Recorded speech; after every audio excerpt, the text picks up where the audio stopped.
I'm Edie Murphy, and I represent two demographics that are underserved by Oakland Parks and Recreation: dog owners and seniors. I've owned a home and business on Hanover Avenue near Lake Merritt for 23 years. I'm a single woman, and I have a dog as a companion to provide me with a sense of safety. And this carries with it the responsibility to make sure that my young dog, Cassidy, gets enough vigorous exercise to stay calm and obedient the rest of the time.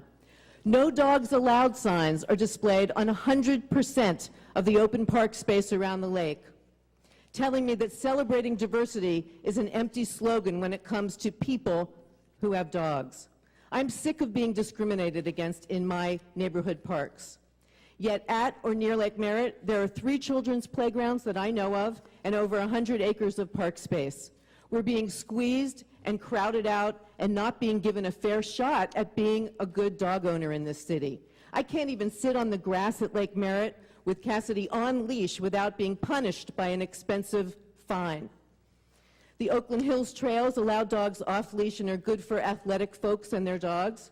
But I've had hip surgery and I can't keep up with Cassie's pace, and I certainly can't hike, much less run, those hilly trails. Yes, there are 5 fenced dog parks in Oakland, but all of them require me to drive there. The last time I attended Joaquin Miller Park, it was closed for event parking. We need to let our dogs run free with other dogs in a space that we're able to walk to that is fenced so they don't get hurt or run off.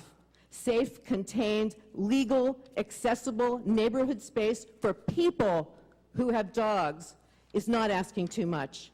The most densely populated part of Oakland, in the most densely populated part, it would be better for our air quality and a healthier choice all around. Now I drive almost every day to Alameda's dog park, and in that time I have never seen a dog try to escape.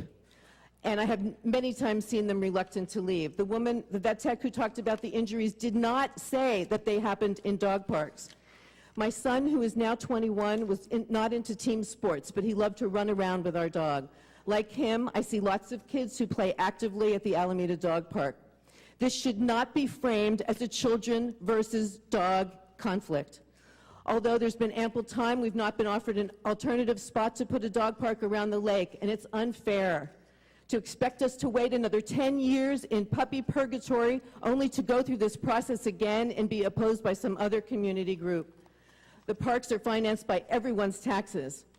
There are already over 100 acres for everyone's needs except dog owners.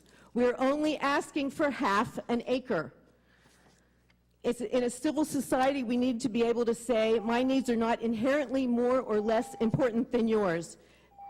People wouldn't be tempted to break the law and with their dogs on the grassy areas if there was someplace else to go. Please support the dog part and end discrimination.